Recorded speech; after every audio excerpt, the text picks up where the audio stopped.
विश्व के अंदर आतंकवाद की एक ही सुपर पावर है, नाम है उसका पाकिस्तान। और अब तो उनके पास 60,000 रुपए का ड्रोन भी आ चुका है। 2019 के अंदर ही भारत के विदेश मंत्री ने पहले ही भविष्यवाणी कर दी थी कि पाकिस्तान के पास एक ही इंडस्ट्री है और वो इंडस्ट्री है टेरर की। और आजकल जो भारत की स्टेटमेंट होती है, पूरे विश्व की वही स्टेटमेंट हो जाती है। 2021 के अंदर क्या हुआ, बिल्कुल कुछ ही दिन पहले जर्मनी के एक रेप्यूटेड न्यूज पोर्टल ने एक स्टोरी पब्लिश की कि ये जो बिजनेस टेररिज्म का है, इसके अंदर पाकिस्तान तो सबका सरगना है। और जो पाकिस्तान की इंटेलिजेंस एजेंसी यानी कि ISI है, वो ही लश्कर तैयबा को चलाती है, उसके साथ काम करती है। और इस आतंकवाद के सेल्समैन हाफिज सईद ने ऐसी गलती कर दी कि अब पूरी की पूरी इंडस्ट्री तबाह होने वाली है, जम्मू एयर स्टेशन के ऊपर अटैक करके। हाफिज सईद जो कि एक इंटरनेशनल टेररिस्ट है, वो पाकिस्तान की टेररिज्म इंडस्ट्री का सबसे बड़ा स्टार है। इसी ने मुंबई के अंदर अटैक्स कराए थे। सेल्समैन कितना ही अच्छा हो, मगर उसको बाजार की जानकारी पहले कर लेनी चाहिए। गलत बाजार में हाथ डालते हैं, जब सरकारें बदल जाती हैं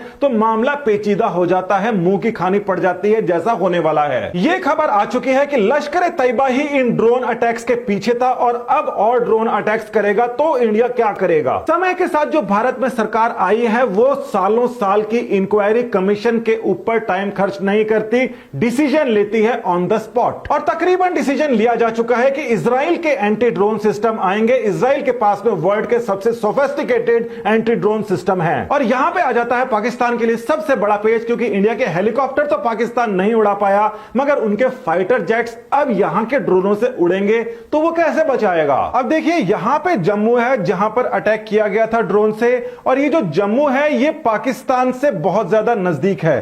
साथ ही के अंदर आप ये देख रहे हैं, यहां पर है एयरपोर्ट, और इस एयरपोर्ट के अंदर साफ तौर से दिखाई दे जाता है कि यहां पर हवाई जहाज खड़ा है, पास ही के अंदर कुछ हेलीकॉप्टर्स हो सकते हैं। अब यहां से लेकर अगर देखा जाए तो दूरी कितनी है, यह दूरी है तकरीबन 15 किलोमीटर पाकिस्तान से, जहां से हो सकता है कि उस ड्रोन को भेजा गया हो। अब देखिए, कहने को तो आतंकवादियों ने इस टेररिस्ट अटैक को अंजाम दिया है, मगर वो काम करते हैं ISI के साथ, पूरे वर्ल्ड को पता है, यानी कि सरकार के साथ। यानी कि पाकिस्तान ने अटैक कराया इंडिया के ऊपर, रिटेलिएशन जब भी होगा, जवाब जब भी दिया जाएगा, वो कैसा हो सकता है। अब देखिए, जम्मू तो बड़ा शहर है मान लेते हैं, मगर इस्लामाबाद तो वहां की कैपिटल है, जो इंडिया के बॉर्डर से 50 या LAC से मान लीजिए तो 80 किलोमीटर की दूरी पर है। और वहां पर अगर यहां से छोटे मोटे ड्रोन भेजे जाएंगे तो पाकिस्तान उनको कैसे रोक पाएगा। इंडिया की तरफ से जो एंटी ड्रोन सिस्टम ऑर्डर किए जा रहे हैं, असल के अंदर वो आतंकवादियों को मारने वाले सिस्टम थे, जिनसे ड्रोन भी मारे जा सकते हैं। यानी कि भीड़ के अंदर खड़ा आतंकवादी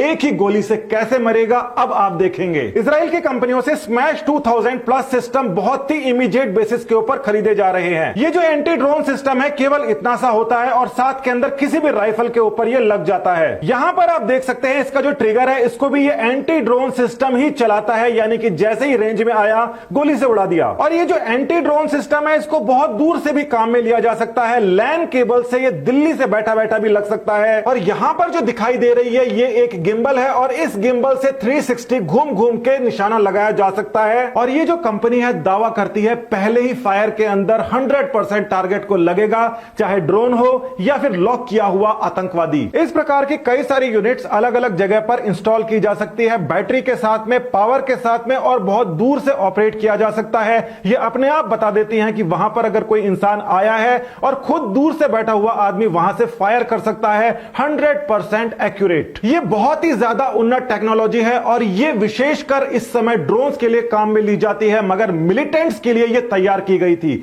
यानी कि एक बार के अंदर जितना दिखाई देता है, उस पूरे एरिया को लॉक कर देते हैं, और उसके बाद में आदमी को चूज करना होता है इन 5-6 लोगों के अंदर से कौन सा मिलिटेंट है। अब मिलिटेंट के ऊपर लॉक करके सिर्फ वहां पर खड़े रहना है, और मशीन अपने आप फायर कर देगी, केवल वही मरेगा हजारों की भीड़ के अंदर। अब यह बात सबको पता है कि पाकिस्तान बनाता है टेररिस्ट को बनाने की टेक्नोलॉजी, और इजराइल बनाता है टेररिस्ट को ठोकने की टेक्नोलॉजी। इसीलिए यह पाकिस्तान इजराइल को कंट्री नहीं मानता, क्योंकि पूरे धंधे को मंदा कर देता है इजराइल। हो सकता है पाकिस्तान मूर्खता नहीं करता, एयरफोर्स स्टेशन के ऊपर हमला नहीं करता, तो अपनी दुकान कुछ समय और चला लेता, मगर अब तो उनकी दुकान बंद हो जाएगी, क्योंकि उनके टेररिस्ट को चुन चुनकर उड़ाया जाएगा। वैसे इस समय तक पाकिस्तान इस बात को बहुत बड़ी उपलब्धि मान रहा है, और वो इतना खुश है कि वो कह रहा है कि जितने भी मिलिटेंट ग्रुप्स हैं, उनको हम मेन स्ट्रीम के अंदर लेके आएंगे। मतलब उनको एक तरीके से इनाम दिया जा रहा रहा है कि आपने बहुत अच्छा काम किया, एयरफोर्स स्टेशन के अंदर जाकर एक बम आप गिरा के आ गए। और वो यही सोच रहा था कि मुंबई अटैक के बाद में काफी लंबे समय तक पाकिस्तान के ऊपर कोई एक्शन नहीं हुआ था, यहां पर घंटों के अंदर एक्शन हो रहे हैं, डिसीजंस लिए जा रहे हैं और पाकिस्तान की अब हवा टाइट होने वाली है। 2019 के अंदर सबसे पहले भारत के विदेश मंत्री ने कहा था कि टेररिज्म की इंडस्ट्री है पाकिस्तान, और इस समय पूरा का पूरा विश्व यही कह रहा है। अब देखना यह है कि पाकिस्तान इसको अपनी अचीवमेंट समझता है कि वाह, हमारे बिजनेस को सबने मान्यता प्रदान की, या फिर उसको पता पड़ेगा कि वो इस समय वही हालत के अंदर जाने वाला है जो आईएसआई के साथ में हुआ था। कुछ समय पहले तक पाकिस्तान एक बहुत बड़े दुश्मन के रूप के अंदर मौजूद था, अब वो केवल गुंडे मवाली जैसी हैसियत में रह गया है। जब से सर्जिकल स्ट्राइक हुई है, इंटरनेशनल प्रेशर्स बने हैं, ज्यादा तवज्जो इंडिया उनको दे नहीं रहा, क्योंकि वो ज्यादा ध्यान दे रहा है एलएसी की तरफ, चाइना की तरफ, जहां पर लगता है कुछ बड़ा होने वाला है। नमस्कार।